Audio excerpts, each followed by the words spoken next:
हम औरतों को अपनी इज्जत करवाना आता ही नहीं है। घर में थकी हारी स्नेहा ने कदम अभी रखा ही था कि बेटा तरुण उस पर चिल्लाने लगा, मम्मी आपको पता है कि मैं करेले की सब्जी नहीं खाता हूँ, फिर भी आपने मेरे लिए कुछ और नहीं बनाया। बहुत ज़ोर से भूख लगी है। घर में फ्रूट्स भी आप नहीं रखती। एक तो कॉलेज में आज प्रोफेसर ने पका दिया और फिर थके हारे आओ तो घर में कुछ मिलता ही नहीं है। पीछे पीछे बेटी तासी भी कमरे से बाहर आ गई। आज का दिन ही खराब है। एक तो क्लास टेस्ट अच्छा नहीं गया और आपने मेरे लिए सलाद भी काट कर नहीं रखा। आपको पता है कि मैं डाइटिंग पर हूँ, आपसे एक काम ढंग से नहीं होता। तरुण ने तासी की बात का समर्थन किया। हाँ, पापा भी यही कहते हैं कि तुम्हारी मम्मी किसी काम की नहीं, एक भी काम ढंग से नहीं करती, और रही सही कसर बच्चों की दादी ने पूरी कर दी। मेरा बेटा कभी गलत कह ही नहीं सकता। 2 ही बच्चे हैं और उनकी भी ज़रूरतों का ख्याल ढंग से नहीं रख पाती है। कितने दिनों से कह रही हूँ कि मेरे घुटनों में बहुत दर्द है, होम्योपैथिक तेल ला दो। मेरा चश्मा टूट गया है, उसे बनवा दो, लेकिन तेरी माँ को फुर्सत ही कहाँ है। सुबह बाजार गई थी और अब लौटी है। उड़ाओ पैसे, मेरा बेटा दिन रात मेहनत करे और तुम आराम से शॉपिंग करो। दादी की बात सुन तरुण और तासी भी मुस्कुराने लगे। यह देख स्नेहा को बहुत गुस्सा आया, लेकिन वह कुछ नहीं बोली। वह वैसे भी बहुत थकी थी और उन सबको बोलकर या डांटकर अपने आप को और थकाना नहीं चाहती थी। किचन में जाकर पानी पिया, फिर उसने अपने हैंडबैग से सासू जी का चश्मा निकाला और उनको दे दिया।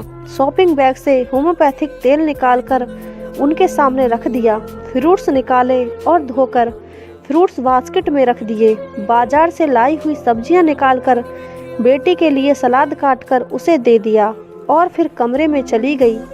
जरा सा कुछ कहो, नहीं तुम्हारी मम्मी मुंह फुला लेती है। मेरा सामान लाकर कोई एहसान नहीं किया, मेरे बेटे की कमाई से ही लाई हो, और यही सब पहले कर देती तो हम भी गुस्सा नहीं करते। फालतू में हम सबका दिमाग खराब कर दिया। कनिका जी अपनी झिझक मिटाने के लिए भी स्नेहा को ही दोष दे रही थी। अभी तक आप समझ ही गए होंगे कि स्नेहा की क्या स्थिति है। अपने ही घर में शायद एक पंचिंग बैग की जो आता मुक्का मारकर चला जाता। अरे आप अभी पिताजी अनिल से तो मिले ही नहीं। जब घर के बाकी सदस्यों का यह व्यवहार था तो उनसे कुछ अलग की उम्मीद बिल्कुल भी मत कीजिएगा। शाम को घर आते ही कनिका जी ने दिन का सारा ब्यौरा बेटे को सुना दिया कि स्नेहा की वजह से तरुण और तासी भूखे रह गए और बाजार से लेट आई तो वो भी दवा समय से ना खा पाई। अनिल का मूड ऑफिस में बॉस की डांट खाने के कारण वैसे ही बहुत खराब था और घर पर स्नेहा की शिकायत, उसका भी सारा गुस्सा स्नेहा पर ही फट पड़ा। यार तुम करती क्या हो घर में? मैं ऑफिस में बॉस की डांट सुनूं और घर में आकर तुम्हारी काम चोरी की शिकायतें सुनूं। किसी काम की नहीं हो। मेरा घर अगर तुमसे नहीं संभाला जा रहा है तो साफ साफ कह दो, मैं नौकर रख लेता हूँ। कम से कम इन रोज रोज की शिकायतों से बच जाऊंगा। स्नेहा, जिसने अपनी 20 साल की शादी में सिर्फ पति, बच्चे और सासू जी और उनके रिश्तेदारों को खुश करने में बिता दिए, आज यह सुनकर उसकी भी सहने की शक्ति बिल्कुल खत्म हो गई। उसने कुछ नहीं बोला, लेकिन मन ही मन एक फैसला कर लिया। उसने 2-4 जगह फ़ोन किया और रात का काम खत्म किया और सो गई। सुबह स्नेहा के घर से एक बार फिर तरुण, तासी, अनिल और कनिका जी के चिल्लाने की आवाज़ सुनाई दे रही थी। मम्मी मेरा दूध ब्रेड कहाँ है? मुझे आज नाश्ते में ओट्स चाहिए। बहू मेरे लिए आज उपमा बना देना। स्नेहा मेरा टिफ़िन और नाश्ता कहाँ है? स्नेहा किचन से निकलकर आई। आप सभी को क्या, कैसे और कितना खाना है इसे बता दीजिएगा। किचन से एक औरत बाहर आई। यह माया है। आज से आप सभी की ज़रूरतों का यह ख्याल रखेगी। यह क्या मजाक है स्नेहा? अनिल गुस्से से बोला।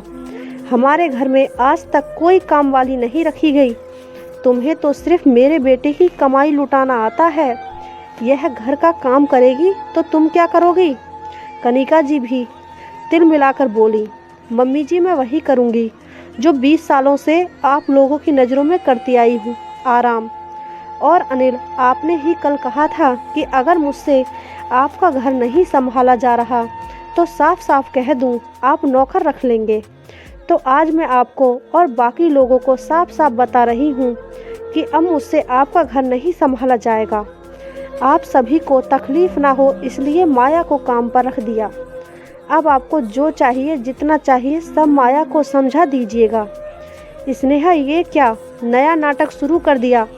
स्नेहा की बात से बौखलाया अनिल गुस्से से बोला। नाटक? ये नाटक नहीं है। नाटक तो आप सभी आज तक मेरे साथ करते आए हैं। और आप पति बनने का, सासू जी माँ बनने का, और तरुण तासी, अब उन्हें क्या कहें? आज तक जिस घर को अपना समझकर संभालती आई, कल पता चला कि वो तो मेरा है ही नहीं। मेरी औकात इस घर में एक नौकर की है, या फिर उससे भी बुरी। सुबह से लेकर रात तक सिर्फ और सिर्फ आप लोगों के बारे में सोचती हूँ, चिंता करती, लेकिन कभी बदले में मीठे 2 बोल भी नहीं मिलते। सासू माँ को देखकर बोली, मम्मी जी, मैं बाजार घर की, आपकी, बच्चों की और आपके बेटे की ज़रूरतों का सामान लेने गई थी। आपके बेटे की कमाई से अपने लिए कुछ नहीं लाई।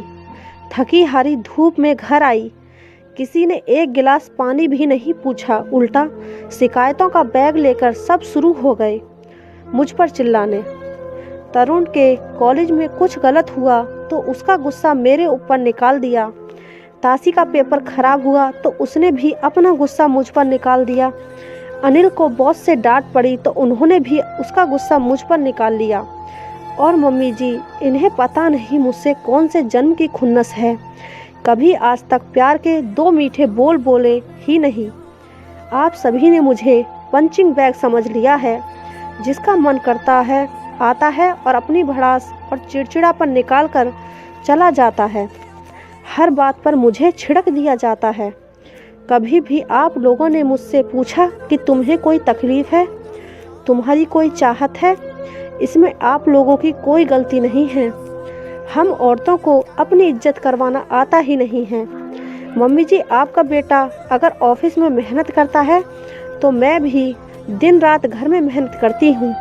आपका बेटा सुबह 9 से 5 बजे तक नौकरी करता है, जिसमें संडे के अलावा और भी छुट्टी मिलती हैं।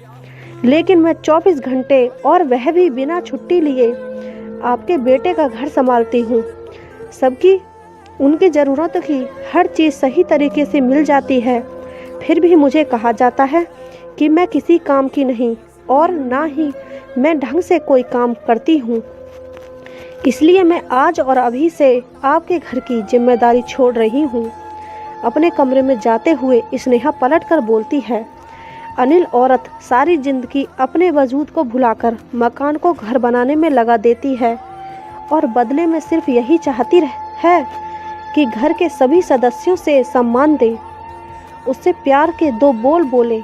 लेकिन अफसोस, मैं पूरे घर की ज़रूरतों का ख्याल रखती हूँ, लेकिन तुम सब मिलकर भी अकेली मेरा ख्याल ना रख सके।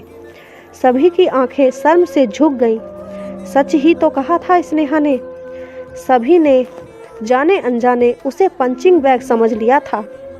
अगर आपके साथ भी आपके घर पर ऐसा ही होता है तो आप भी पंचिंग बैग बनना बंद कर दें। और आपको हमारी कहानी कैसी लगी कमेंट बॉक्स में ज़रूर बताइएगा।